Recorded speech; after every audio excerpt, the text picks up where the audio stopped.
Сайн бацгаана уу? Та бүхэндээ энэ өдрийн мэндийг хүргэе. Америкийн нэгдсэн улс дахь Монгол эрдэмтэн судлаачдын нийгэмлэгээс гаргаж байгаа Science podcast-ийн энэ удаагийн дугаар эхлэхэд бэлэн болоод байна. Энэ удаагийн дугаараар Уянгаа миний бие болон Арука бит 2 өсвөр насныхын залуучуудын электрон тамхины хэрэглээ болон түүний үндэс, за мөн электрон тамхины эрүүл мэндэд үзүүлэх нөлөөлийн талаар ярилцахаар бэлдсэн байна. За сайн бацгаана уу? Энэ өдрийн мэндийг хүргэе та бүхэндээ. Яагаад залуусаа маань дунд энэ вейпинг гэдэг юм эпидем болоод байгаа юм болоо? Энэ аюулын харант дэлдээд байна гэдгийг бид нар энэ удаад зөвхөж ярилцах зорилготой байгаамаа. 13-аас 17 насны 4 хүүхдийн нэг хүүхэд маань одоо электрон тамхи хэрэглэж үзсэн. Мөн өнгөрсөн 2 жилийн хугацаанд импортоор орж ирж байгаа электрон тамхи 9 дахин нэмэгдсэн. Тэгэхээр энэ хэрэглээ бол үнэхээр Монгол залуус хүүхдүүдийн маань дунд дэлбэг болж байгаа гэдгийг үзүүлж байгаа юм байна. За саяны тоо баримтууд бол маш аимшигтай сонсогдчих. Манай Монгол улсын хүн амын дийлэнхийг бол залуучууд эзэлдэг. Тэгэхээр ихэнх хүүхэд залуучууд маань ийм ихээр энэ тамхиг хэрэглэж байгаа гэдэг бол маш харамсалтай мэдээ байна. Уянга вейп буюу тэр электрон тамхи гэдэг маань яг юу юм бэ? Ер нь хизээнээс энэ электрон тамхины тухай ойлголттой болж эхэлсэн бэ? За миний хувьд гэхээр бол хэдхэн жилийн өмнөөс вейпинг, электрон тамхи гэдэг нэр томьёог бол сонсож, тэгээ хүмүүс гадуур татаад явж байгааг нь харж л анх мэдчихсэн. За тэгээд электрон тамхиг юу гэж тодорхойлсон байдаг вэ гэхээр никотин болон бусад нэмэлт бодисуудыг аэрозол хэлбэрээр дамжуулдаг батарейгаар ажилдаг төхөөрөмж гэсэн ийм тодорхойлолт байдаг юм байна. За тэгвэл Арука электрон тамхи ер нь анх хизээ яаж үүссэн болоо? Тэгээд хизээ хэрэглээнд нэвтэрсэн. Тэгээд электрон тамхи нь утаатын уламжлалт тамхинаас өөр юм уу? Гол ялгаа нь ер нь юу юм бэ гэж асуумаар байна. Би бас электрон тамхины талаар саяхан л ойлголттой болсон.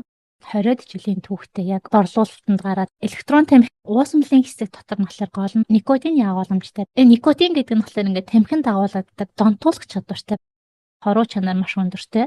Төв мэдрэлийн систем болон цахим мэдрэлийн системийг өдөөгшин чанартай байдаг. Анх 1963 онд Halbert Gilbert гэдэг хүн табако биш утаагүй тамхи гэсэн патент авч ирсэн юм. Хамгийн анх худалдаанд гарсан тамхи нь болохоор 2003 онд Хятадын эмзүүч Honlik гэдэг хүн анхны худалдаанд гарсан электрон тамхиг хийсэн. Тэгээд энэ хүн маань болохоор аавыгаа тамхинаас улбаатай уушхны хавдраар алдсан. Тэгээ мөн өөрөө бол их архаг тамхичин хүн байсан юм лээ. Тэгээд энэ тамхины эрүүл мэндэд нөлөөлж байгаа нөлөөллийг ингээд ойлгоод хор нөлөө багтай тамхи хийх юмсан гэсэн сэтлээ хийж хэлсэн юм лээ. Тэгээд энэ хүний гол сэтэл нь одоогийн электрон тамхины үндэс болж өгч байгаа юм лээ л дээ. 2004 оноос ер нь бол худалдаанд гараад тэгээд зах зээлд бол өндөртэй болсон технологи хөгжөөд тэр тамхи татдаг хүмүүс электрон тамхинаас хүсэж байгаа тэр никотины хэмжээг авч чаддаг болсон үед 2017 оноос хойш гэж сүүлийн 10-аад жилийн хугацаанд л энэ электрон тамхи олон хүний хэрэглээ болж байгаа юм билээ. Одоогоор зах зээл 400 гаруй төрлийн өөр нэршил бүхий электрон тамхи байдаг юм байна. Тамхинд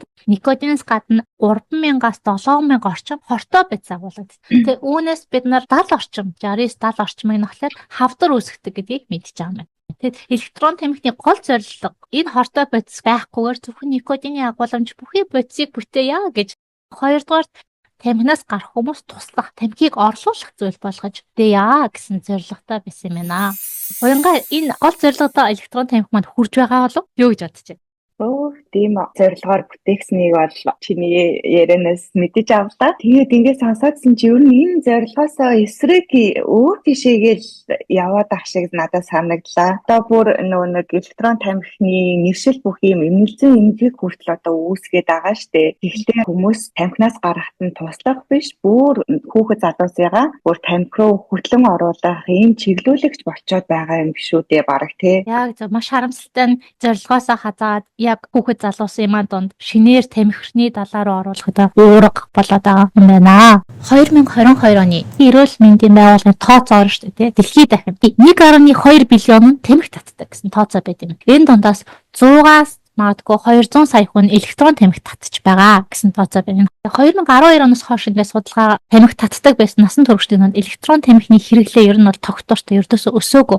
Өсөж байгаа группнууд зөвхөн залуучуудын дунд өсөж байгаа юм байна. Америкийн нэгдсэн улс өсвөр насныхны дунд хийсэн судалгаагаар 2011 онд электрон тамхи хэрэглэж байсан групп бол 1.5% байсан юм. 2019 оны судалгаагаар энэ маань 27.5%. Одоогийн Монголын түвшинтэй адилхан 4 хүүхэд тутмын нэг нь тамхи хэрэглэж байгаа. 27.5% гэхлээр 4 сая орчим хүүхэд юм. Ийм их хүүхэд хэрэглэж үтсэн гэсэн судалгаа гараад харамт илтгэж байгаа юм шиг болсон. Энтэй холбоотой эрүүл мэндийн нөлөөллүүд маш тодорхой болоод арга хэмжээнүүдийг ингээд эрчимтэй авч эхэлсний үр дүнд одоогоор тамхины хэрэглээ багасаад 2024 онд энэ судалгаа болоод 10% болж буурсан гэсэн мэдээлэл байдаг юм байна. Гэхдээ 10% гэдэг бол харьцангуй бага тоо гэж хэлж байгаа юм байна. Яа тэгэхээр нар сургуулаас ирж байгаа судалгаагаар бол энэ тоо илүү өндөр байд юм байна л. 40-60% ч байж магадгүй гэсэн өндөр тооцоо. Маш олон хүүхэд электрон тамхиг хэрэглэж байна. Одоо хүртэл хэрэглэж байна гэдэг. Тэгэхээр энэ залуус маань үнэхээр энэ электрон тамхиг их хэрэглэж байгаа юм байна. Саяных ч юм бод маш сонирхолтой статистикийн тоо байна. Яагаад тэгвэл энэ өсвөр насныхны хэрэглээ нэмэгдээд насанд хүрэгчд нь хэрэглэхгүй байгаа юм болоо? Насанд хүрэгчд болохоор хэрэгцээтэй гэж үзэхгүй байна. Хоёрт нь эрүүл мэндэд нөлөөлөл нь санаа зовж байна. Гуравт нь үнэхээр энэ тамхинаас гарна гэхэд тусална гэдэгт эргэлзэж байна гэсэн гол шалтгаануудад орсон юм л.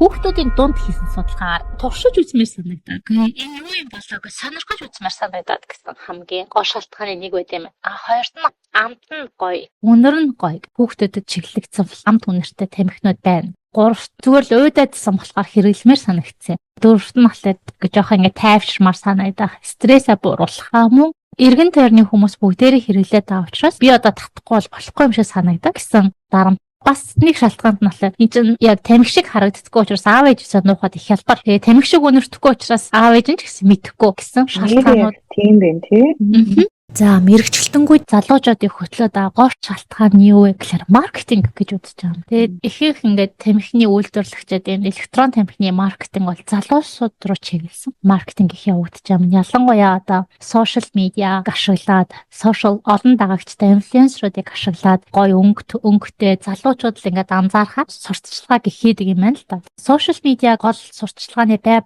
болгоод эхлэн сошиалыг ингээд дагаж байгаа гол хүмүүс маань ер нь залуучууд өсвөр насныхан байгаа шүү. Байнга адилхан мэдээлэл энэ тэнд ингээд яваад ангууд байнга л байдаг юм дасаад энэ бол энгийн л юм гэдэг ойлголтод хүрээд хэрэглээд үзчихэж амархан бодох болдог юм байна л та. За ястай сонирхолтой юм байна. Ер нь бол зар сурталчилгаа маш их гол үүргийг бол гүйцэтгэсэн гэж ойлголоо. Тэгвэл ер нь ингээ хараадсан чи өсвөр насныхан маш юм эрсдэлтэй алхам хийж энэ сонголтыг хийгээд байгаа юм байна шүү дээ. Насанд хүрэгчтэй хувьд гэх юм бол ер нь муу зүйл гэдгийг нь мэдээд за тэгээд эрсдлээс зайлсхийсэн ийм шийдвэрүүдийг гаргаад байгаа юм байна те. Яг зөв. Насанд хүрэгчид маань за илүү амьс хэлээсэн гэл монголчууд ярьдаг да.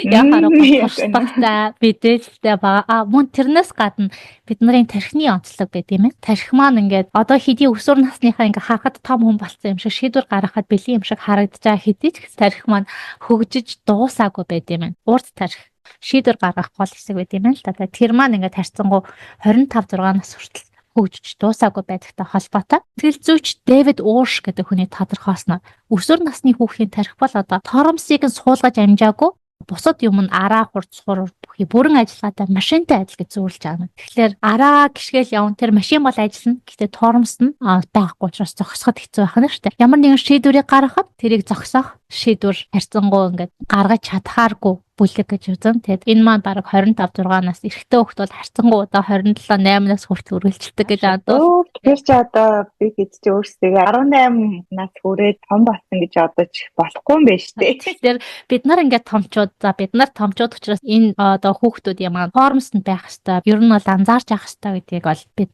ойлгож авах хэрэгтэй. Нийт түүхийн сүүлийн 10 жил эрчимтэй хэрэглэгдэж байгаа энэ тамхи шинэ бүтээгдэхүүн эрүүл мэндэд нөлөөллийн талаар хэрэг судалгаа байд юм болоо. За саяны одоо чиний дурдсанаар бол электрон тамхиг хүмүүс 10 гаруйхан жилэл хэрэглэж байгаа учраас одоогоор урт хугацаанд ямар нөлөө үзүүлэх нь бол мэдэгдээгүй байгаа. Тэгээ олон судалгаанууд хийгдээд явж байгаа болохоор дахиад 5-10 жилийн дараа технээсээ бол судалгааны үр дүнгууд гараад явах байх. За ерөнхийдөө бол бид бүгдээрээ одоо тамхиг эрүүл мэндэд хортой гэдгийг нь бол мэдж байгаа. Харин электрон тамхины хувьд гэх юм бол никотинаас гадна олон нэмэлт бодисууд агуулдаг. За жишээлх юм бол 2018 in National Academies of Science, Engineering and Medicine гэдэг байгууллагаас аль хэдийн электрон тамхины талаар хэвлэгдсэн гарсан 800 гаруй өөр судалгаануудыг нэгтгээд ийм репорт хийсэн. За энэ репортн дээр болохоор электрон тамхи бол олон хортой бодисуудыг агуулгаас гадна энэ нөгөө нэг шатлалтынхаа дүнд үүсэж байгаа олон хорт бодисуудыг ялгаруулад эрүүл мэндэд их эрсдлийг учруулж байна гэдгийг илүү бол тодорхой болгосон байдаг. За тэгээ судалгаагаар болохоор никотингүй электрон тамхиг сурталчилж байгаа ч гэсэн тухайн тамхинд никотин багч гэсэн агуулгацаар байгааг бол эрдэмтэд бол тогтоосон байдаг. Тухайн электрон тамхиг хэрэглэгчдээс одоо гарч байгаа уурамд нь ч мөн одгээр хорт бодисууд нь агуулгацаар байгаа гэдгийг бас тогтоосон. Тийм болохоор электрон тамхиг татаж байгаа хүн бие тойрныхоо хүмүүсийг бол эрсдэлд оруулж байна гэж ойлгоход байна. Электрон тамхинд агуулгагдж байгаа энэ хортой бодисуудыг дурдах юм бол хавдар үүсгдэг карциногенууд буюу ацет альдгид, форм альдгид, хүнд металлууд болох хар тугалбаг, цагаан тугалбаг, за никель зэрэг бодисууд агуулгадж байдаг. За мөн машинаас гарч байгаа утаанд байдаг бензин хүртэл агуулгадж байдаг. Өөр бусад нэглүүдийг дурдах юм бол пропилен гликол, диэтилен гликол, акрилин диацетил гээд шууд амьсгал зүрх судасны эргэтэн тогтолцоонд нөлөөлж уушгины архаг бронхит, астм, уус шигний бүр цочмог гэмтэл зэргийг үүсгэдэг ийм бодисууд агуулгаддаг. За тэгвэл хамгийн их ордож гэмтэж байгаа эргэтэн бол мэдээж уушиг байгаа. За жишээлх юм бол диацетил гэдэг энэ бодис бол электрон тамхинд байдаг. За энэ бодис маань хөвчлэн ийм маслны амтыг үүсгэхэд хэрэглэгддэг бодис юм байна. Энэ бодис нь попкорны үйлдвэрт ажилладаг хүмүүсийн дунд үүсдэг уушигны өрөвсөлт өвчин болон попкорн лангийг үүсгдэг ингээ гол бодисын нэг болж байгаа. За попкорн лан гэдэг маань өөрөө ямар одоо өвчин юм бэ гэхлээрэ бидний азгалын гол үйл ажиллагаанд оролцдог уушигны маань энэ бронхиолыг нарийсгаад өрөвсүүлээд бүр цаашлаад одоо сорвижуулснаар амьсгалын замыг бүгдэж амь насанд хүрэх хүртэл аюултай ийм өвчин байдаг. Саяны дурдсан бодис маань хоол хүнсэнд маслын амтыг үүсгэхэд хэрэглэгддэг гэсэнтэй. Тэгэхээр хоол хүнсээр бид нэр уг бодисыг хэрэглэхэд хоол боловсруулах эрхтэнгээр дамжаад цусны урсгал руу орохоос өмнө одоо ходоод янз бүрийн энзимээр задарч өөрчлөлтөнд ордог бол харин одоо электрон тамхиг вейпинг хэрэглэж байгаа тохиолдолд хүний уушиг руу шууд очиж илүү аюултай хортой нөлөө үзүүлнэ гэсэн. Бүр электрон тамхи вейпингтэй холбоотой уушигны гэмтэл Ivali гэдэг нэр томьёо хурц гарсан байдаг. За энэ нэр томьёо маань болохоор 2019 онд гарч ирсэн. Энэ нь E-cigarette of vaping use associated lung injury гэж нэрлэдэг байгаа. За энэ зөвхөн электрон тамхи татдаг өгүүлэмжтэй хүмүүсийн дунд хүнд хэлбэрийн уушигны гэмтэл үүсээд эмнэлэгт хэвчиж эмчлүүлээ зогсоохгүй хэд хэдэн хүн амь насыг одоо авсан ийм харамсалтай тохиолдол бол гарсан байдаг. За Америк дахь хүчний хяналтын төв буюу CDC-гээс Америкийн 16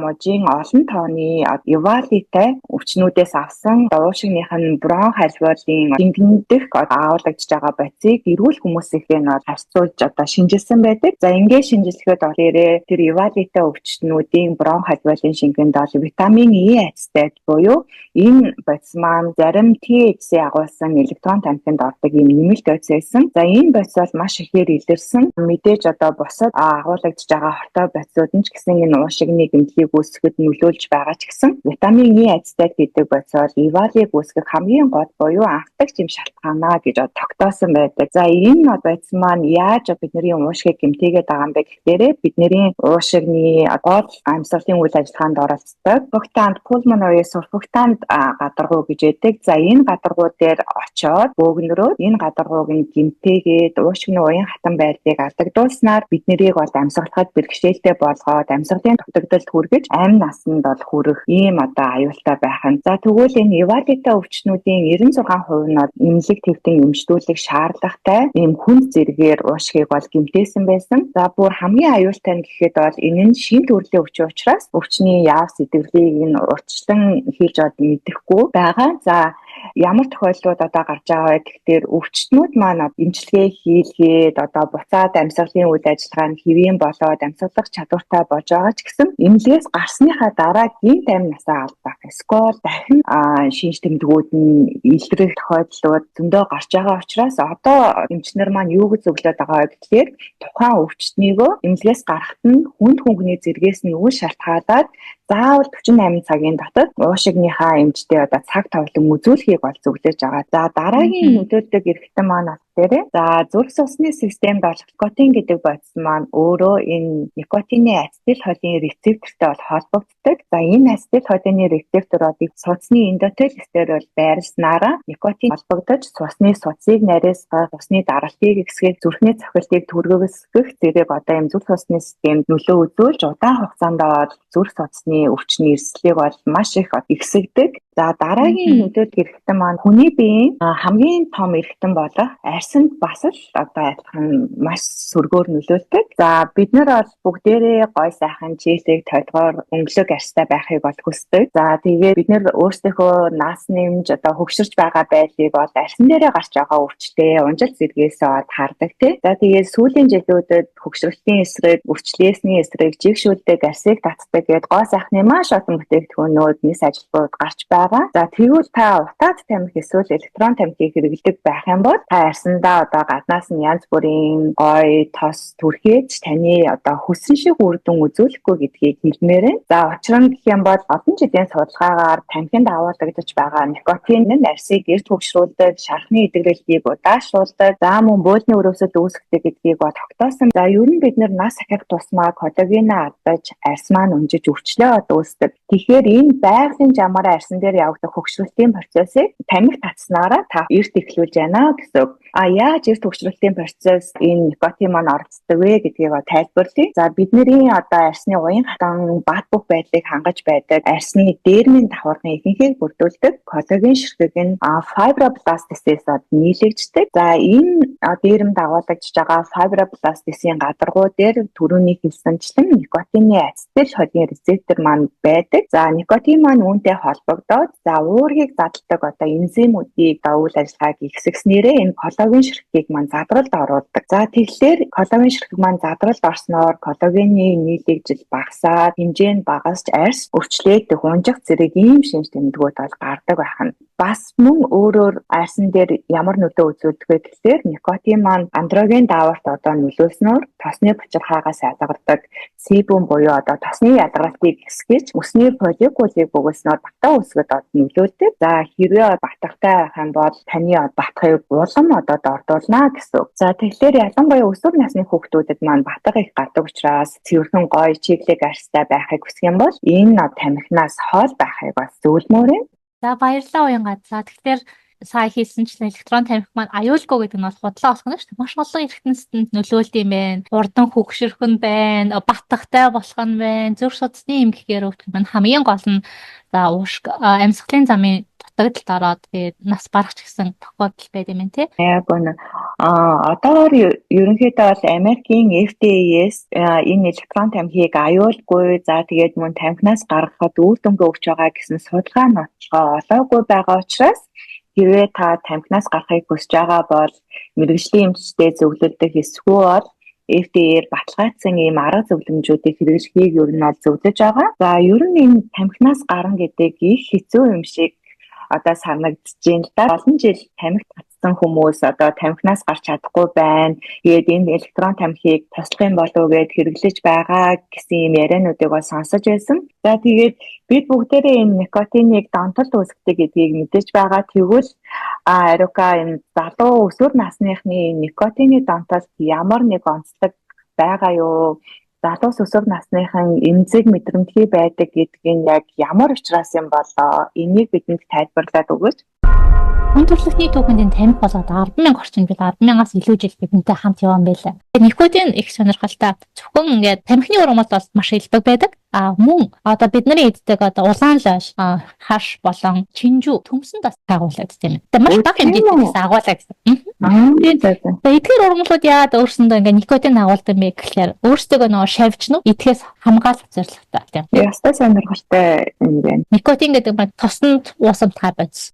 Бид эсрэг харьцангуй ингээд хурдан нэвтрэх чадвартай байдаг юм. Зүгээр никотин бид ороход ямар хэлбэрээр хэрэгжилж байгаасаа хамаарат 1 минутаас 15 минутын дараа таны цуснд ороод тархинд үйлчлэх боломжтой байдаг юм. Төв мэдрэлийн систем буюу тархинд ингээд орохлоор допамины ялгаруулалтыг идэвхжүүлдэг байна. Тэгээд допамин гэдэг маань болохоор юу юм бэ гэхээр ер нь бол бидний биед байгаа шагналын систем, урамшууллын систем гэж нэрлэдэг. Тааламжтай мэдрэмжинд оролцдог систем.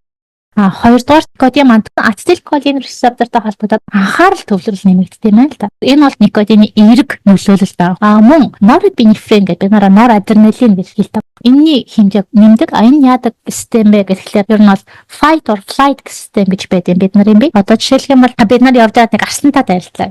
Тэрнтэй тулалдах уу, эсвэл зүгтаах уу нэг шийдвэр гаргах хэрэгтэй болно да. Одоо орчиндөө мэдрэмжтэй болох юм те. Тэрийг идэвхжүүлт юм. Мөн охид бүсгүйчүүдийн маань дунд одоо тамхи татгаар хоолны туршил бууруулаад байдаг учраас үргэлжлүүлж хэрэглэдэг гэсэн шалтгаан байт юм л да. Тэгээ энэний шалтгаан нь юу вэ гэхээр үнэхээр л никотин тархины хоолны туршлын төвд ингээ холбогдоод хоол идэх туршлыг багасгадаг юм байна. Хоолыг аваад амаа онгоолоод хийгээд ингээ жижлэх сонирхлыг бууруулдаг юм да.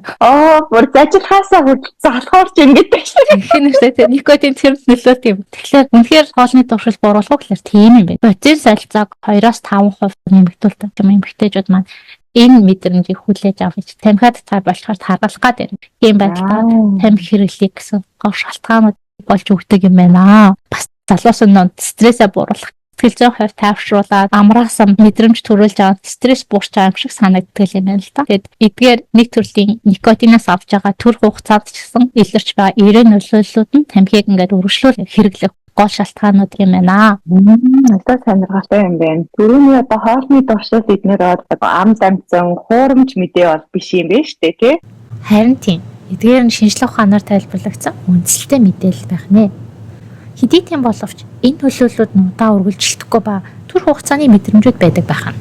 Никотины маань хагас зазарлын хугацаа гэвэл дунджаар 1-2 цаг байт юм. Тэгэхээр тамхиг одоо никотинийг чи аваад хэрэглэлээ нэг цаг орчмын дараа никотин маань задраад явчихна. Бэр ширх тэмдгүүд маань тэгээд яванда буураад алга болчихно. Тэгэнгүүт яг адилхан мэдрэмж авмаар байгаа болохоор хүмүүс никотин ахиж хэрэглэж эхлэх юм шүү дээ, тий. Тархи допамин ялгаруулах системийг энэ бол ингээд амьдралд хэрэгтэй сайн юм гэж бодоод давтан хийлгэх сонирхолтой байдаг. Жишээлх юм бол хулганы туршилт юм л та. Тэр допамин гэдэг бодис байхгүй хулган. Аманд нь хоол ихлээр яг хулган маань хоолоо идээд байгаа. Тэгээд яг урд нь хоолын тавьчлаар очиод идэх гэсэн мотивашн байхгүй. Тэгээд маадгүй хоол идээд таашаал авахгүй байхгүй тэр чинь. Допамин гэдэг бодис байхгүй бол бид амьдрахгүй байна. Тэгэхээр бидний ингээд амьдралд айгу чухал бодис байх нь шүү дээ, тий. Донтог хавьяал дээр нь бол тамхи маань ямар механизмаар бид орж ийн хэр богино хугацаанд тархинд нөлөөлж ийн гэдэг бол ямар хэмжээтэй допамин ялгаруулж ийн гэсэн хүчин зүйлүүд гол нөлөөтэй байд юм. Stanford-ийн их сургуулийн neuroscientist Dr. Huberman тодорхойлсноор бол vaping гэдэг бол утаад тамхинаас илүү богино хугацаанд тархинд хүрдэг. Ер нь бол кокаинтай адилхан байж магадгүй шүү. Кокаин гэж хэлж байгаа. Тэгэхээр энэ хамархан додуулж яахгүй утаад тамхинаас илүү хурдан донтох, маш хурдан хугацаанд тархинд хүрээд допамин ялгарыг нэмэгдүүлж байгаа учраас утаа тамхинаас илүү хурдан донтолох аюултай юм гэдгийг тайлбарлаж хэлээ л дээ. За, никотины богино хугацаанд илрэх нөлөөллийн талаар ярилцлаа. Тэгвэл одоо удаан хугацаагаар бие махбодод ямар нөлөө үзүүлдэг юм болоо? Түүний нэг нь сая бид ярьлаа хамаарал үүсгэнэ гэдэг. Хамаарал үүсгэнгүүт бас нэг юм. Бие махбодод ингээд никотин ороод өндөр хэмжээний допамин ялгаруулад ангууд бие махбод зохицуулаад байнга ингэж өндөр допамин ялгаруулахгүй. Бидний бие допамин гэдэг чинь одоо өөрийн гэсэн хэмжээ, хэвийн хэмжээ гэж байгаа. Никотины мэдрэх чанарыг бууруулад өгнө. Энэ нь ямар учиртай вэ гэхээр өнөөдөр нэг ширхэг тамхи татаад авч байсан тааламжтай мэдрэмжийг та дараа нэг ширхэг тамхинаас авахгүй бол адилхан мэдрэмж авахгүй нэ шүү дээ. Яа тэгэхээр тэрнээс ялгарч допамины хэмжээг би бууруулаад хайцсан учраас. Тэгэхээр адилхан мэдрэмж авахын тулд хэрэгжилж байгаа бодисын хэмжээг байнга нэмэх эсвэл ойртуулах шаардлагатай болно. Ингээд никотины хамааралтай байдал орж байгаамаа. За тэгвэл Арука өөр ямар удаан хугацааны нөлөө байгаа вэ? Тарин мэдэхүйд бас их сөрөг нөлөө үзүүлдэг юм байна. Тэгэд санах, сурах чадвар одоо шийдвэр гаргах үйл явцад муугаар нөлөөлт юм байна. Арука түрүүн чи тайлбарлахдаа никотин төвлөрөх чадварыг сайжруулна, оюуны чадварыг нэмэгдүүлнэ гэдэг ийм эерэг нөлөөтэй гэж хэлжсэн. Харин одоо санах, сурах чадвар сөрөг нөлөөтэй болчихлоо. Энийг хэлээ сайн тайлбарлаад өгөөч. Энэ болохоор чиний түрүү ярьжсэн одоо гол нь нэг судасны эндотлиал сел тэрийг гинтэдэг гэж хэлжсэн шүү дээ. Тэрнтэйгээ илүү холбоотой байд юм байна. Яагаад гэвэл судас гэдэг бол бие махбодод явагдаж байгаа тээврийн механизм гэдэг ойлгоо л та тийм. Бүх ингээд эд эрэхтэн эд эсэд хэрэгтэй хүчил төрөгч хүнс тэжээлийн бодисыг хүргэж өгөө. Бодисын солилцооны дунд ялгарсан хэрэггүй болсон химийн бодисуудыг буцааж аваад одоо ялгаруулах гол эрхтэн болоход илэг бөөрөнд ингээд авчирч өгөх гэсэн юм гол транспорт эрхтэн байгаа шүү дээ. Тэнгүүд тэр судасны ханыг гинтээчихэр Түүхэд эрэхтэй маань ер нь бол цусан хангамжийн дутагдлаар тийм ээ. Тэгээд тарих гэдэг маань болохоор өөрөө бол биеийн жингийн 5% эзэлдэг мөртлөө цусан хангамжт нийлт хижээл энергийн 20% хэрэгэлдэг хэрэгтэй байхгүй. Маш их энерги. Тэгэнгүүт тарих маань маш их цусан хангамжийн дутагдлаар энэ цусан хангамжийн дутагдал одоо энэ санах юм тогтоох чадвар таны мэдхүүд юм сөрөг нөлөө үзүүлдэг юм байна. Мөн сэтгцийн эрүүл мэндэд сөргөөр нөлөөлдөг юм байна. Сэтгэл готролтой, төгшөөрийн эмгэггүй нэмэгдүүлж болд юм байна. Тэгээд энэ нь болохоор бидний мэдж байгаа допаминтай холбоотой ба никотин маань допаминыг ихсэж хэдийтэй боловч бид нар түрүү ярьсан. Бие маань тэрийг зохицуулаад багасгахчихж байгаа тийм. Тэгмүүд өдөр тутмын одоо таашаал авдаг байсан юмнаас хүн таашаал авч чадхаа болчих. Яагаад гэвэл никотины улмаас ялгарч байгаа допамин маань бидний өдөр тутам таашаал авдаг зүйлээс илүү их хэмжээтэй ялгаруулдаг байгаа учраас хэдий ингээд сайхан хоол идсэн, найз нөхөдтэйгээ уулзсан гэсэн тэр болгон ингээд өмнөх шигээ сайхан санагдахгүй байх нь шүү дээ, тий. Тэгэнгүүт хүний ер нь бол хүний амьдрал нэг саарлал харагдсан бүх юм баяр баясгал байхгүй. Тэгэхээр энэ сэтгэл готрол, сэтгцийн эрүүл мэндэд сөргөөр нөлөө үзүүлдэг байх нэ. Тэгээд хамгийн сүүлд нь болохоор сая хэлсэн тархины бүтцэд өөрчлөлт ордог. Ялангуяа яагаад өсвөр насны тархи маань энэ эмзэг юм бэ? Өсвөр насны тархи хөгжиж байгаа учраас донтуулах байцуудад илүү ингээд өртөмхий байдаг юм. Хамархан донтох эрсдэлтэй байдаг. 30-тай хүн өдөрт 1 пак тамхи татаад тамхинд орох уу 15-та хүүхд өдөрт пак тамхи татаад тамхины донтолт үүсгэх гэхлээр 15-та хүүхдийн донтолт үүсгэх риск өндөртэй байна л да. Тэр нь болохоор тархины хөгжиж буй бүтцтэй холбоотой байдаг юм байна. Сонирхолтой хэрэгтэй мэдээллүүд байна. Түрүүн одоо стресс тайлан жингээ хаасна гэсэн чи хөө тэ бацаа үжсэн чи одоо бүр бүр сэтгэл готролд ормоор юмнууд сонсчлаа шүү дээ. Богино хугацаанд авч байгаа таашаал өгж байгаа сэргээж байгаа юм шиг мэдрэмж маань мэдрэмжийг бид нар одоо ямар төлбөрөөр төлж байгаа вэ гэж тооцоо хийгээд үзье л да. За 1 пак удаад тамхиг 1 өдөр татдаг дунджаар хэрэглэдэг гэдэг үзье. Нэг ширхэг тамхи чинь дунджаар нэг 10 мг никотиноос 1 мг никотин бие орно гэхлээр өдөрт 20 мг никотин авчна гэж бодъё те. За тэгвэл өдөрт 20 мг никотин хэрэглэж хахад 14 жилийн амьдралаараа төлбөрийг нь төлдөг юм. 14 жил гэдэг бол маш урт хугацаа байхгүй тий. Насжилтын эргэн тойрон гэдэг подкаст дээр Монгол хүний дундаж наслал 72 гэж байсан бол хэрвээ 72-та дундаж наслах хүн маань 1 пак тамхи 20 мг никотин өдөрт хэрэглэжээс авч байсан бол 58 нас болж буурах нь шүү. Ямар амар юм бэ? Энэ тэгэл яг нөгөө нэг эрт хөгжлөлтөнд нөлөөлдөг гэдэг чинь яг энэ бүр бодтоор насан дээр гараад ирж шээ. Тэгвэл Арука энэ хүүхдүүд ер нь өдөрт одоо хэдэн юм под гэж яриад байгаа энийг дуусгад юм болоо. Подуудад доторх никотины хэмжээ ер нь бол 0-аас 70 мг миллилитр байдаг юм л 1 миллилитр одоо 70 хүртэл. Дунджаар нэг подныг 40 мг миллилитр гэж үзэх юм бол энэ маань болохоор саяны тайлбарласантай адилхан 2 пак 2 хайрцаг утаад тамхитай никотины агуулмж нь тэнцэж шүү дээ. Тэгэхээр ер нь бол дунджаар хүүхдүүд бол нэг подыг 1-7 хоногт хэрэглэдэг. Өөрөөр хэлбэл 2 хайрцаг тамхиг 7 хоног хэрэглэдэг юм. Тэгээд харьцуулахад үзлээ маш их никотин авч байгаа. Зарим хүүхд бараг 1-4 под өдөрт хэрэглэдэг гэж судалгаанд хариу өгсөн. Маш өндөр тунгийн никотиныг хэрэглэж байгаа. Өндөр никотины агуулмж маш богино хугацаанд тархинд нөлөөлж байгаа учраас тэрэнд маш эрчтэй вейпинг гэдэг одоо ингээд донтоод хамааралтай болчихж байна. Тэгээд анх ингээд татаж үзэнгүүт зүгээр л юм байна энэ тамхи чинь. Тэгээд хитгэн 7 хоногийн дотор энийг хэрэглэхгүй бол ердөөсөө болохоо илчлээ гэсэн хамааралд ордог. Тэр нь вейпингээс үүсэж байгаа донтолт гэдэг бол аюултай төвшний донтолт. Нэг одоо бол бид нар ингээд хэлж мэдэхгүй байгаа юм шиг мөртлөө нэг удахгүй одоо энэ маш их аюултай донтолтод автсан үед гарах юм шүү гэсэн айц байна. Тийм байна. За тэгвэл сая бол үнэхээр амар донтолдог нөлөөтэй байна. Энийг бол маш сайн ойлгож авлаа. За баярлалаа Арука. Тэгвэл тамхинд ороход хэдхэн 7 хоног хэрэгтэй юм бол ойлгоход ер нь хэдэн 7 хоног хэрэгтэй юм болоо. Судалгаанаас ингээд харангуй их тамхинд ингээд никотин донцох хүмүүс гарыг гэж хүсдэг юм. 70 орчим хувь нь тамхиа болиё гэж боддtiin юм. 100 хүн гарах гэж оролдлоо гэж бодъё л та. Тэрний 5-6 хүн лаби гарлаа гэж хэлээд гарч чаддсан юм байна л та. Тэгээ 94% нь болохоор амжилтгүй байт юм байна. Тэгэхээр тэр 94% яах вэ гэхээр одоо ийм хэрэгэлт юм уу, патчнаад юм уу, ямар нэгэн байдлаар өөр орлуулах юм хэрэгжиж, томч хэрэгжиж гарах оролдлого хийдэг юм. Тамхинаас гарлаа. Тэгээд энэ гарсан хэсэг бүлэг хүмүүсийн маань 60% буцаад тамхинд ордог. Тоглоогоос бараг 14 оролдлого хийж тамхинаас гарч чаддیں۔ Гэхдээ гарахад маш хэцүү юм байна гэдгийг илтгэж байгаамаа. 8 сая хүн тамхины улмаас жилд нас барж тийм. Энэ тоо ингээд тамхины үйлдвэрлэгчдийн хувьд бол нэлээд том тоо заа тийм. 8 сая үйлдвэрлэгч алтна гэдэг бас тийм үү. Өнөөдөр та энэ жилд нас барж байгаа 8 сая дэлхийн хүн амыг орлох хэн нэгэн болоод амьдралаар одоо төлөөсөө төлөө явах үед гэдэг нь үнэхээр таны шийдвэр шүү гэж хэлмээр нь угааж цуцус тамхиг хэрэгж авах юм бол. Яг гоо. За тэгвэл ер нь улс орнууд энэ тамхитай тэмцэх ямар хууль, тогтоомж, дүрм, журам байдаг талаар бас товчхон мэдээлэл өгье те. За одоогоор болохоор дэлхийн 111 улс орд электрон тамхины хэрэглээг ямар нэгэн байдлаар зохицуулах юм дүрм журамтай байгаа юм байна. Эдгээрээс л 42 улс Стаж хайгаад хоригдчихсан. Тэгээ 79 бас нэг болон түүнээс олон хуулийн бол зохицуулахтай юм байгаа юм байна. Стажхыг хоригдсан орнуудын тоонд бидний одоо манай монголчуудын маш их зочдог Хонконг, Макао, Таиланд, Тайван зэрэг улсууд маань бүр энэ электрон тамхиг никотинтай болон никотингүй энэ хоёулангийн ингээд зарахыг бол хоригдсан байдаг юм байна. За харин одоо 84 улс ямар нэгэн зохицуулдаггүй байгаа. За энэ зохицуулдаггүй орны тоонд бол манай Монгол улс ч гэсэн одоо орж байгаа. За харин манай Монгол улсын хувьд 2023 оны 12 сараас бол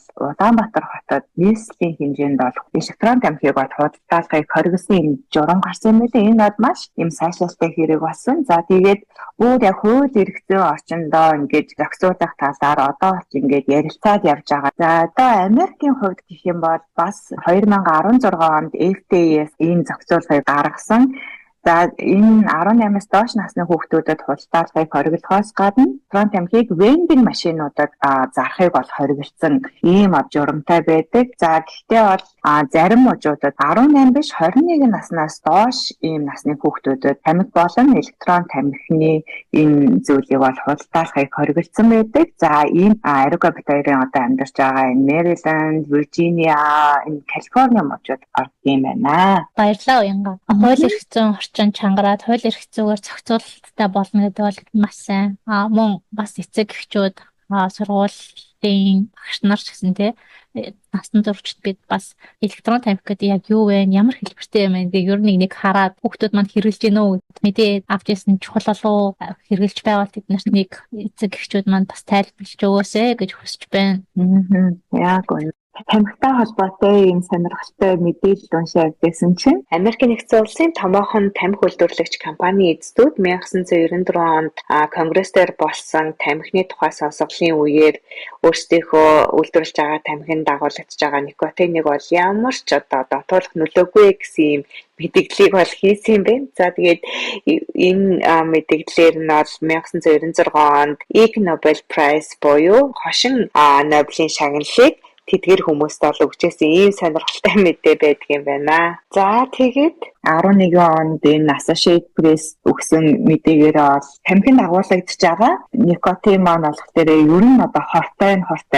Гэхдээ бол энэ тамхинаас гарна гэдэг чинь тийм ч одоо хэцүү зүйл биш шүү дээ. Маш амархан зүйлээ гэх байдлаар ингээд ярилцахад өгөөд явж идэг юм байна.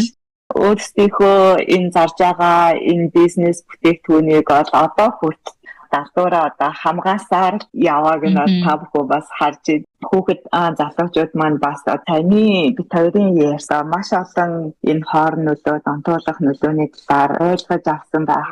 Одоо тамхины талаарх судалгаа, эрүүл мэндийн нөлөөтэй судалгаа бол яг утаа тамхины хувьд бол 1960-аад оноос хойш ширчимсэн байгаа тийм. Тэгээд энэ 60-аад оноос хойш тамхитай холбоотой судалгааны дунд хэд хэдэн эрдэмтэд маань Nobel Prize авч байсан юм байна тийм. Яг үнэ одоо яг жинхэнэ Нобелийн шагналыг авсан хүмүүс маань тэгээд жинхэнэ одоо ангаах ухаан болон физиологийн салбарт Нобелийн шагналыг авсан одоо эрдэмтдийн Нобелийн шагналыгаа тамхитай холбоотой судалгаа хийж аваагүй ч гэсэн Нобелийн шагнал одоо энэ анхныхаа дараагаар тамхитай холбоотой маш олон судалгаануудыг хийж шинжлэх ухаанд маш том хөв нэмрийг бол оруулсан байдаг. За жишээлх юм бол Daniel Bowick, Ajit Sankar, Howard Teeman гэдэг эдгээр эрдэмтдийг дурдж болж байна. За энэ дундаа болохоор Ajit Sankar гэж эрдэмтэн тамхи эсийн ДНХ-г хэрхэн хэмтээж ДНХ-гийн засварын механизм яаж ажиллахыг нээсэн ийм эрдэмтэн байдаг юм байна. За баярлалаа уянга. Өнөөдрийнхөө подкастаар электрон тэмэх гэж юу болох хүүхэд залуус яагаад өртөмхий байгаа талаар ярилцлаа. 25 хүртэлх насны залуус маань тархины хөгжилтэй холбоотойгоор эрсдэл өндөртөө шийдвэр гаргах физиологийн онцлогтой байдаг юм байна. Мөн амархан хамаарал үүсэх, донтолцтой болох эрсдэлтэй байдаг байна. Электрон тамхин дэх никотин утаад тамхитай харьцуулахад богино хугацаанд тархинд нэвтэрч нөлөөлдөг тул илүү хурдан донтолт, хамаарал үүсгэх эрсдэлтэй байж болох талаар үүн дээр нэмээд залуусыг бай болгосон маркетинг хүүхэд залуусуудыг тамхитай танилцуулаад тамхинд оруулж хэрэглээг нэмэх том хүч болж байдаг талаар ярилцлаа. Тамхины үйлдвэрлэгчид электрон тамхин утаа тамхитай харьцуулахад эрүүл мэндэд учруулах сөрөг нөлөө багатай гэж сурталчилж байгаа хэдий ч тэр нь шинжлэх ухаан судалгаагаар батлагдаагүй ба харин ч эргэтэн бие мах бодит олон сөрөг нөлөө үзүүлж байгаа талаар болон электрон тамхитай холбоотой хууль эрх зүйн зохицуулалтын талаар мэдээлэл өглөө. Эдгээр мэдээлэл таны мэдлэгийн санд бага чатгай мэдлэг нэмсэн байхаа гэж найдаж байна. За өнөөдрийн дугаар маань энэ хүрээд өндөрлөж байна. Энэ дугаарыг сонссон та бүхэндээ маш их баярлалаа. Дараагийн дугаараар уулзцгаая. Түр баяртай. За баяртай.